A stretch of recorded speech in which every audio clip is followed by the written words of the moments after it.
All right, everyone. The Washington Post decided to defend itself and it's joining the New York Times in basically calling for censorship, saying that their fakery is okay because they have a few people with journalism degrees, but if anything's questionable online, like that needs to be stopped and stuff. And by the way, Trump is Hitler. I'm going to go through this because it's time to debunk a few of the claims that they're actually making in this article. Link in the description, archived, of course. So that they're not getting any ad revenue. But let's just go through a little bit of this. The title is "The Threat Now Lurking Behind Trump's Media Slamming Tweets." Essentially, Trump has been sparring with the lamestream press. They want to call it an attack upon the free press. 99% of people engaged in activities of the press have nothing to do with Washington Post, New York Times, CNN, or any of these other groups. Those are corporations. People need to stop conflating the two. A corporation can engage in activities of the press. They can make analysis, they can publish books, whatever they want to do. Trump is not stopping them from doing that by criticizing them. Other individuals in the alt media, they have some sort of site that they host their material on, or they just do the social media thing like I do. That's also an activity of the press. You are releasing information to people. You're not doing it in person. So I don't know exactly what they're worried about other than their money, their bottom line. We're going to go through a little bit of this. So first we should read the Trump tweets here. Hillary Clinton can illegally get the questions to the debate and delete 33,000 emails, but my son Don is being scorned by the fake news media. With all its phony, unnamed sources and highly slanted and even fraudulent reporting, fake news is distorting democracy. The ABC Washington Post poll, even though almost 40% is not bad at this time in regards to the approval poll that they put out for him, was just about the most inaccurate poll around election time. Now, I find it funny, here you have tweets that do not mention the Washington Post. It might be a little bit of a Freudian slip. The Washington Post is not being mentioned here, other than in the poll. He's not actually calling them fake news. He's referring just to the polling result and their accuracy therein. And they're doing a write-up about this. Well, number one, they've fallen into Trump's trap because he knows then he can get cheap advertising, basically, for his political positions. All his other tweets get read more because he does this. Number two, they're basically calling themselves fake news, putting themselves under that umbrella. So yeah, it's time to talk about their claims here, which are highly slanted and skewed, like Trump is saying. I don't know if they realize the irony in this. So here's the Washington Post's rebuttal. Their genius rebuttal. A couple of reminders before we move on. Clinton's campaign was tipped off to a question twice during the Democratic primary, once before a debate and once before a candidate forum by Donna Brazile, who at the time was a DNC member and a CNN analyst. Yeah, she was an analyst for CNN. She was partaking in part of that media corporation. That's the fucking whole point. If she wasn't, would people have cared as much? I don't think so. Brazile's leaks were unethical but not illegal, and the disadvantaged candidate was Senator Bernie Sanders, not Trump. Yes and no on this claim. Saying it's unethical but not illegal is not entirely clear. I take up that stance because I'm like, well, the DNC ultimately is a private corporation that basically crowdfunds among corporations and banks, gets money, and then puts people, bright, shiny faces forward to go get kickbacks for these same groups. Because we're an oligarchy in this country at this point. And this has been true for quite some time. So yeah, that's technically true there. As for the disadvantaged candidate being Bernie Sanders, I think you could say the disadvantaged candidate almost was Hillary Clinton, because the only way she could win was getting, unethically, as you are yourself stating, put into that position. You're saying that the head of the DNC at the time was being unethical. You apparently see no problem with this, and you didn't even want to talk about it at the time, beyond exonerating the Democratic Party, saying, oh yeah, no biggie. Oh, are we sure that this is even true? For quite some time, they didn't even want to admit that it had happened. Oh, Donna Brazile never gave debate questions to the Hillary Clinton camp. Of course, we now know that that's true. They waited till after the election to sort of own up to that fact. Yeah, there's a tab here. Trump keeps misleading his voters on the Donna Brazile debate scandal. Not really. No, it's quite significant. And I think you'll find that a lot of self-proclaimed Democrats, the Bernie Sanders Democrats, they feel the same. In fact, they feel worse about it than the Trump fans. The Trump fans are like, Bernie Sanders might have stood a fighting chance. Some of them were more worried about Sanders than they were about Hillary Clinton. How's that one for a hilarious joke? The Washington Post ABC News poll has an A+ rating from 538. Insignificant and dumb. 538, Nate Silver, essentially, and his people there were predicting a Hillary Clinton win throughout the entire fucking election, based on polling aggregates that were badly skewed because of yours and other polls.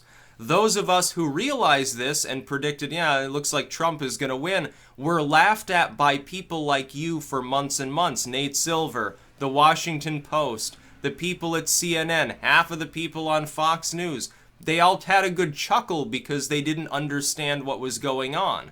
You had to look at sampling. And in some of these cases, it's not a deliberate skewing of the poll, it's the use of a bad methodology.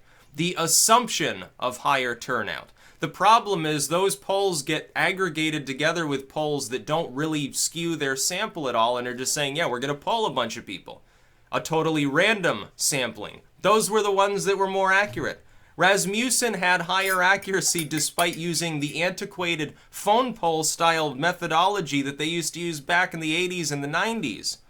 Back in the old days, we're talking like the Reagan and Herbert Walker and Clinton administration. Their poll was more accurate than yours.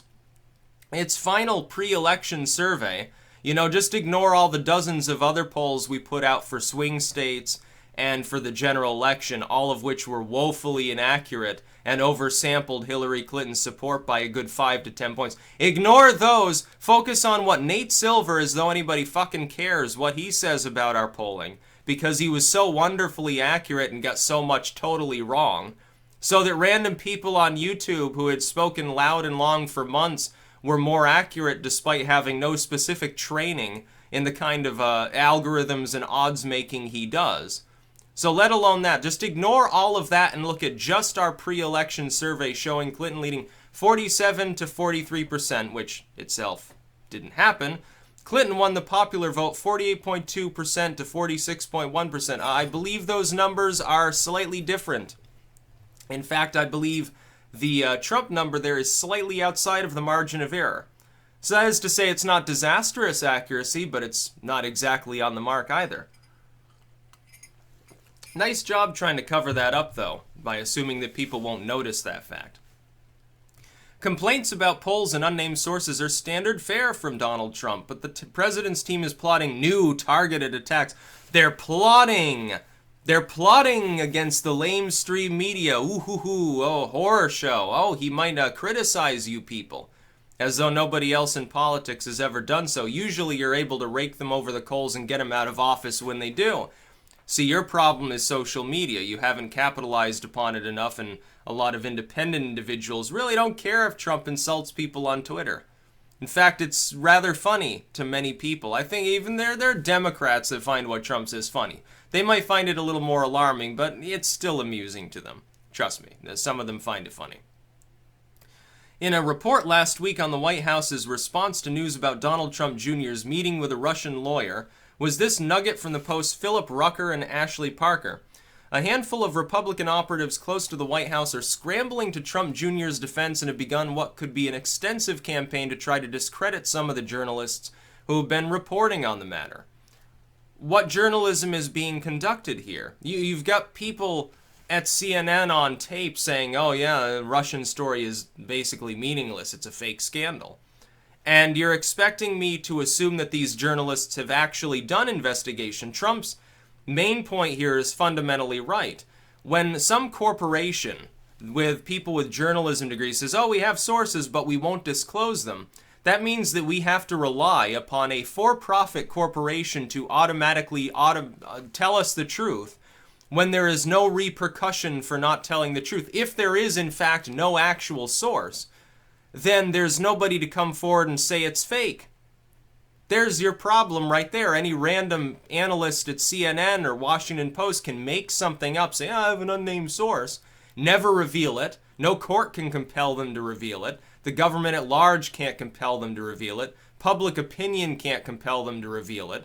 And they just assume, hey, in this partisan environment, half the population will believe it, half the population won't believe it.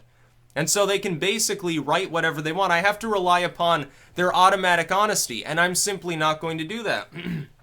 It's like I'm not going to automatically rely on the honesty of Trump's administration or his son or anybody else connected with them in terms of the Russian meeting that did provably go on. I don't automatically do that. I say I don't see any compelling evidence of actual wrongdoing here. It doesn't lead to Donald Trump, it leads to his son. That's number one. Number two, we have 5 or 6 different fucking accounts of what was actually said or garnered at that meeting. So I don't know. You don't know either. For all I know, you could be talking out your ass and have no source at all. And there's no repercussion for you manufacturing such a story. That's the problem. It's the same problem you get with government. Oh yeah, we're watching out for people's best interest. Well, what programs are using? Oh, it's classified. Well, about all of this spying stuff, are you sure it conforms to the Fourth Amendment? Yeah. It conforms to the right to privacy, but we can't talk about it. It's all top secret. See, there's your problem, lack of transparency. If it affects a government, if I'm going to look at that and say, yeah, I feel uncomfortable with that, am I not going to do the same for like some corporation that ultimately is driven by ad revenue and profit and shareholders and things like that? Yeah, even much more so. I'm not going to assume that CNN or the Washington Post has actual ethics, because I can look back at all the weird shit they've reported on for decades and decades and say they were lying through their teeth a lot of the time. A lot of it appears to have been outright propaganda from one group or another. So why am I going to trust them? I'm not going to trust them at their word.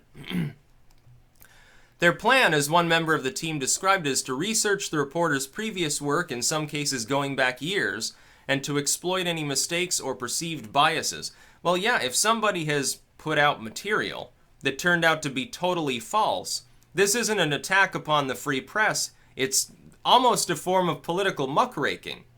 Some people call it yellow journalism. Oh, Trump's looking for a fight. He's looking for stuff to complain about. Yeah, but you'd think if you're going to take like CNN, Washington Post, New York Times, whatever, seriously, you'd want to know that the people working for those groups have been a track record of honesty. If they do, by the way, that bumps up whatever they say, and the assumption of them being truthful rises a bit. I wouldn't think they would mind. Why would you care if somebody in a political position is going through conducting opposition research, common political tactic? It's just Trump's perhaps more open about the fact that he does this because he wants you to be in chaos and report on it, so that people can call him a strongman and say, haha, fuck the media, which is, again, his plan. Why would you have a problem with that? The old line of the media, like when the NSA stuff came out, everyone rushed to the defense of Obama. Oh, if you have nothing to hide, you have nothing to fear from mass surveillance. It's okay if the government violates the Fourth Amendment, keeps tabs on you. Well then, if you've never reported unfairly, if you don't have any bias, if you haven't been lying through your teeth and conducting propaganda or making constant mistakes, why are you worried? It's all publicly available anyway. You publish this material. It's half of it's all online. The rest they can dig out in newsprint or radio form, some archive somewhere. They can look through it if they want. It's publicly available material. It's like going back through the old archives of a show. What's wrong with that? It's not illegal.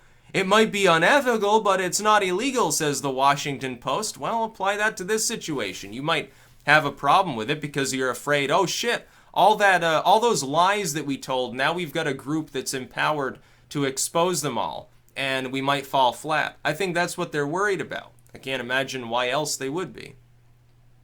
Recall that April Ryan, a White House correspondent for American Urban Radio Networks, reported in February that a member of the president's communications team threatened her by claiming that Ryan is one of several journalists on whom Trump officials have compiled dossiers of negative information. So, he did what Obama did to numerous journalists and got caught out, and the rest of you circled the wagons and didn't want to report on it, so that only the Fox News audience actually knew it was even going on, which is surreal because the Fox News audience is getting just as many lies and just as much propaganda as anyone watching CNN or reading the Washington Post.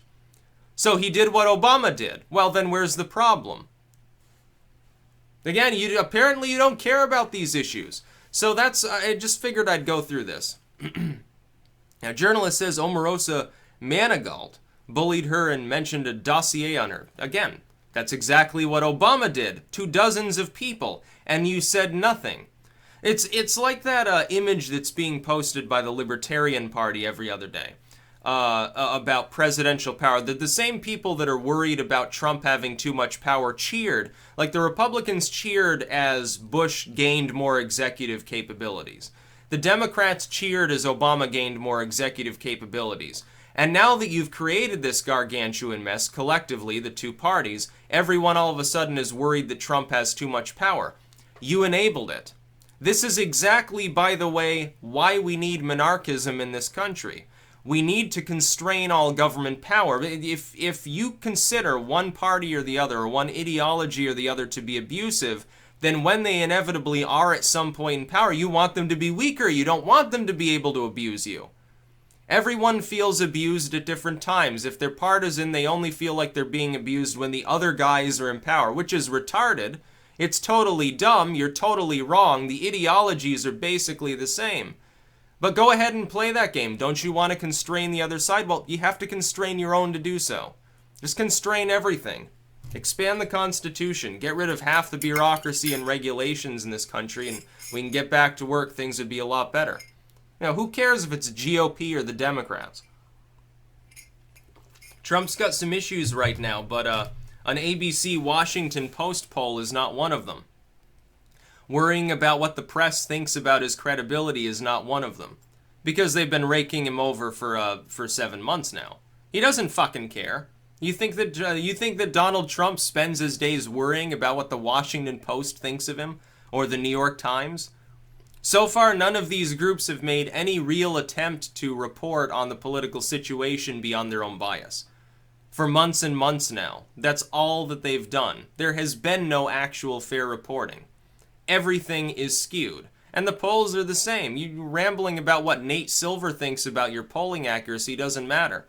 You should be more concerned with what some random YouTuber thinks of your polling accuracy. Nate Silver was wrong. Nate Silver, I think it was 5 or 6 states he got wrong. All of them he predicted would be for Hillary Clinton when they actually went to Trump. He was like, oh yeah, there's like an 89% chance Hillary Clinton wins tonight. And by the end of the night, it looked like I don't know how many glasses of cheap wine he imbibed, but he wasn't looking too good. I have a feeling that he puked and passed out later that night, and not because he was celebrating. Hillary Clinton basically did the same thing, according to some lurid depictions of her breakdown until Obama called her, told her to shut up and come out and cede the election. Then she wanted to talk about, oh, I won the popular vote. Yeah, because a bunch of Californians. You're really good. The Democrats are really, really good at getting Californians whipped up into a frenzy, and New Yorkers. So I'm not surprised that a few extra million people voted for Hillary Clinton, almost all in California and New York. Thank goodness we have the Electoral College, by the way. Otherwise, we'd probably be at war in Iran right now. People want to call Trump a hawk when it comes to the Middle East. Not compared to Clinton. And I say that as someone who is disturbed that he was bombing a Syrian airbase. But the Washington Post is full of it. Everything that you're putting in this article is at least misleading.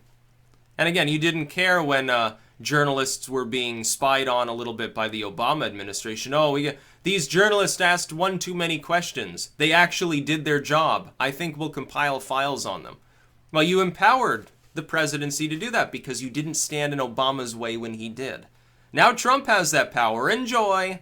Because he's a lot more acerbic to the media than Obama ever was. Obama loved to schmooze, generally.